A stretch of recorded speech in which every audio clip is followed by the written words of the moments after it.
is a double down. I'm doubling down on them. And maybe I'll start a fire and roast some s'mores out there. So I want to see that. It's a great weekend activity, right? this is the Southern California. We they would show up. The firefighters would show up in minutes.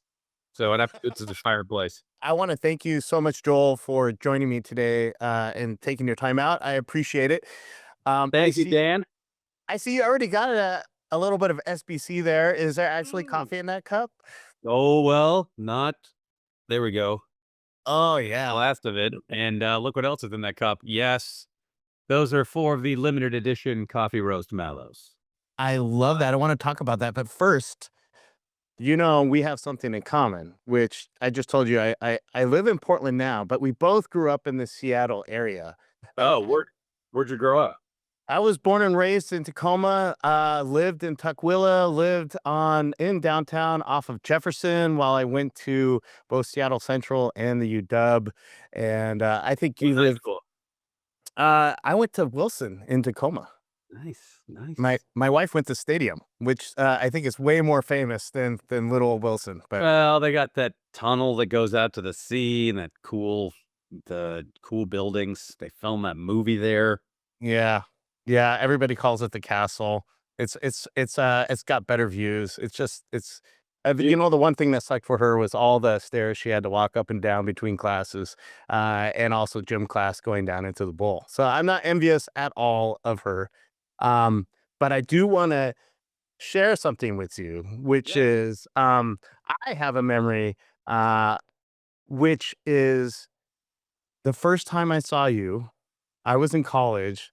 I had a date, went to Pike Place Market to the Improv there, Oh my gosh. and you stood out to me because I thought you were absolutely hilarious. And I was wondering, like, Wow.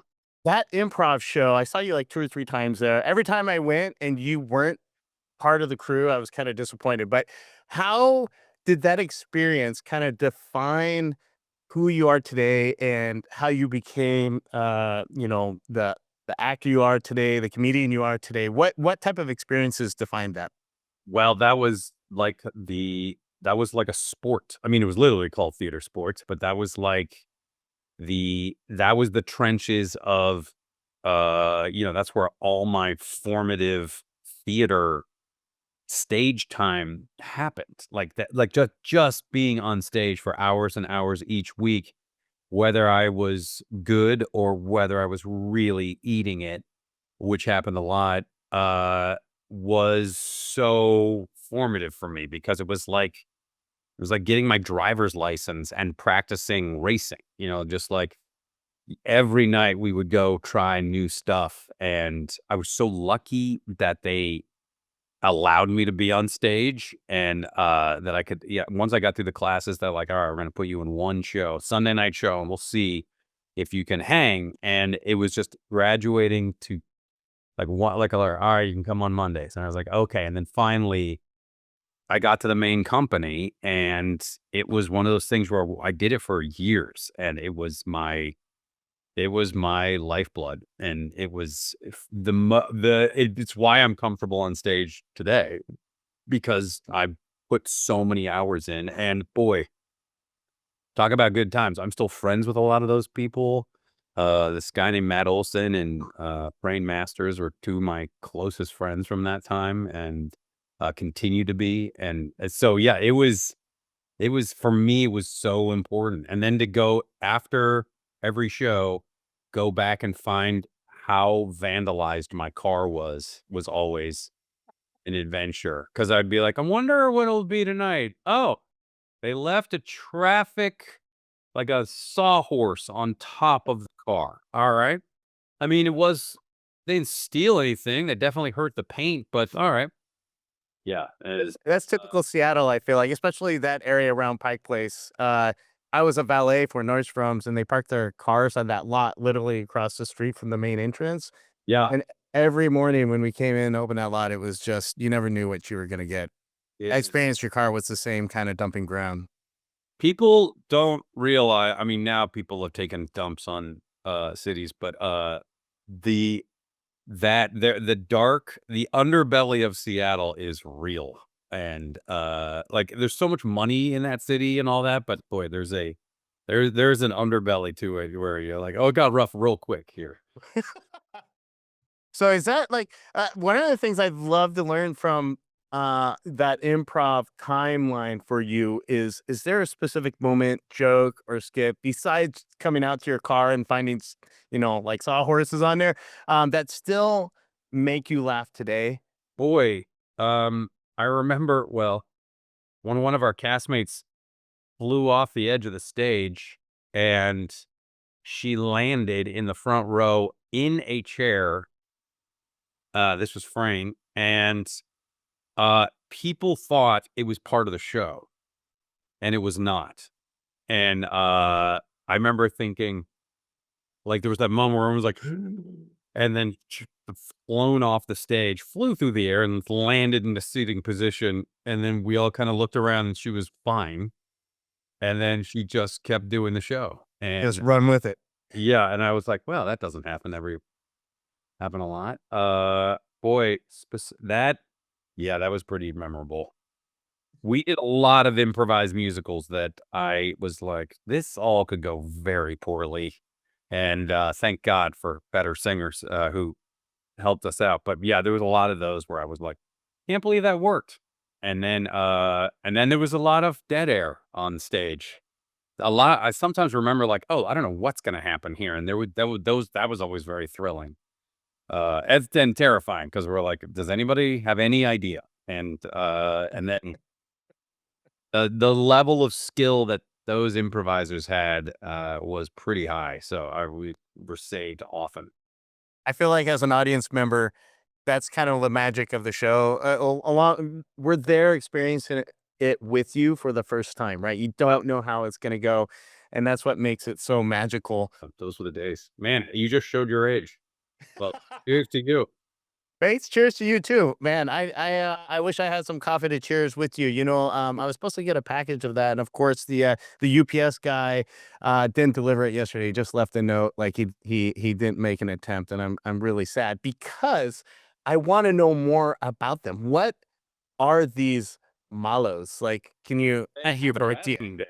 Yeah, thank Yeah, no, well, I believe me, like, when I partnered with Seattle's Best a few months ago and they launched, some new coffee and, like, believe me, I couldn't believe that they like, knowing how being from Seattle, loving coffee, and getting to work with them, I was like, "This is none of this is real. This is a prank." And so we did that a few months ago, and they let us do a lot of comedy, and then they're launching these limited edition mallows just in time for s'mores season, and so these limited editions are, flavored and inspired by their coffee roast, like the light roast, the dark roast, the medium, and then s'mores. And, so now you can have this sweet treat with your coffee or just put them in the cup like I do and eat them that way. Yeah, so they're soaked in coffee. you. It's great. So, It's yeah. not the traditional sense of having a marshmallow there. So you're having like they're flavored after coffee in coffee. Yeah, it's it's yeah, it's, this is a double down. I'm doubling down on them, and maybe I'll start a fire and roast some s'mores out there. So, I want to see that. It's a great weekend activity, right? this is the Southern California, we d they would show up, the firefighters would show up in minutes. So, and that's a fireplace. What are you doing? Why do you gotta fight? All you gotta do is offer them a s'more. Maybe they won't be so pissed, It's not a bad idea. right? They'd probably be on board. Do s'mores have a certain place in your heart in terms of a memory? Like, especially growing up in the Northwest in Seattle, they Yeah. feel like you probably camped a lot, like I did. I did a lot well, yeah, I did a lot of CYO camps and, out in Carnation, Washington, which it's still there, but I think now there's, it's all suburbia around them, and the CYO has this huge piece of property in the middle of this now suburb, but, we would do s'mores and sing around this huge bonfire, and it was one of those memories that, it's, like, so formative, and those camp counselors talk about funny and improvising and And then I went and worked for that camp. So I became a horse wrangler. Yes. I didn't steal horses. I wrangled them. And so it was, yeah. Did you grow up? Grew up camping, like going and doing? Oh, for sure. Yeah, and I went to 6th grade camp actually on one of the islands. We would go over to Bumping Lake and River, across Chinook Pass, frequently. Yeah. Um, all the time, down in Gig Harbor, all over the place. The family didn't have. I'm the youngest of 5, so it's not like we had a ton of money to go somewhere else. So like camping was like our vacation in the summer. That's awesome. Yeah, we went to Camp Orkyla a couple times. Out like Yeah. Orcas. And yeah, and then I took my kids camping, and like the amount of effort it takes to get all the camp stuff together is I was like, "Oh, this is insane." But then once you get there, oh my gosh, it's great. There's no glamping back then. It was There you were was kind of no rough. glamping. Yeah. No. And now I got a brother, he goes camping alone. So he for like 20 days. I was like, "Well, it's good knowing you." Yeah. You don't want to participate in that? What if you brought some of those s'mores? He might want you there. Not a bad idea, as long as I could also bring my Seattle's best coffee. Look at it. You are going to be so amped up by the end of today. I'm Oh, now I think I've fearful. had 10 cups of coffee this morning. This was full. How's your heart doing? Is it just busting out of your chest? Oh, I took some yeah, some down. The Seattle's best coffee has some heart pills. It's great. Oh my God. It's I love it. caffeine doesn't make my heart race. That my doctor's like, "Oh, you can monitor your ADHD with that. Just do that. Don't do any other drugs." Just drink more coffee. You got the green light. Yeah. And then I switched to iced coffee in the afternoon, everybody. And wow. And that's even stronger, I feel like. I love iced coffee as well. It'll ruin your plan of kind of putting that marshmallow in with it, though. Won't work as well. No, but it will stay. It'll keep form. It won't melt it. What if you can freeze a marshmallow and see what happens? Let's do it. I'm sure. Yes, I'm sure they've done that before, right? The technology exists. Somebody's got to have the idea, right? Frozen marshmallows. Yes. Yes. We- Um, What so whips a form of marshmallow? That's I don't know. I don't know. I mean, you could get the little, everybody loves tiny ice. Why not, Seattle Special make the tiny little marshmallows and see what happens. Yeah. Add to the special edition roast mallows. Yes. Make them even more limited edition. It'd be amazing. Or like this is the limited edition. It's a small amount, just a tiny amount. Its own freezer. Seems like too much, but you could just put in your freezer. But yeah, it's special freezer. High effort, high reward. Yeah. Oof. So I'm Time. speaking of camping. So I'm gonna hit you with this last question before we go. So it's super difficult. I mean, I'm ready. if you were planning the ultimate camping trip, who's on that invite list? I don't know if it's your brother because he's going to want to go for 20 days. What gear are you bringing? Where are you going?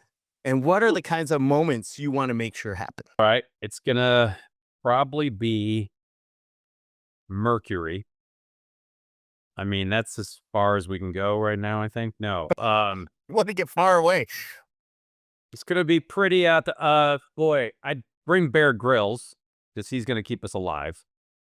And And feed you. then probably RuPaul because the outfits alone and keep everybody from turning into slobs. I don't know, Eddie Vedder. I don't really know him. So it'd be great to I'm sure he'd be really good around a campfire with a guitar. Fire. I would bring fire and food and shelter.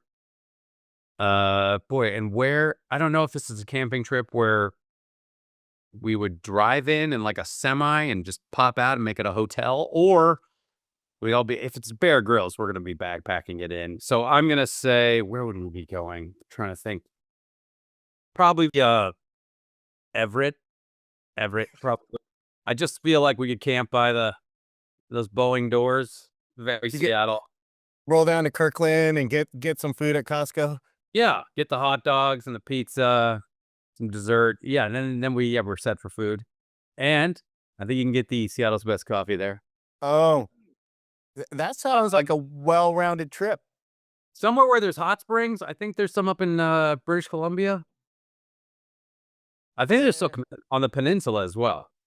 It might be cold. I don't know about hot springs. Definitely cold and salty. And the peninsula? I don't know. Dude, Are there? remember. I haven't been up to any hot springs up there. I know there's some in the mountains somewhere.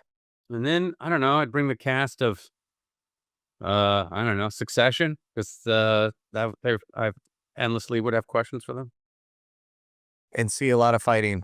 A lot of Yeah. infighting. A lot of well delivered fighting. Maybe the cast of the Bear. Thank you. Shout out to my own cameo. Thank you. That was a great show, by the way. Super intense. And the last season with the family and Christmas was crazy. But you did a great job of just that whole Being a motivational speech. nice hero. Is that- Yes.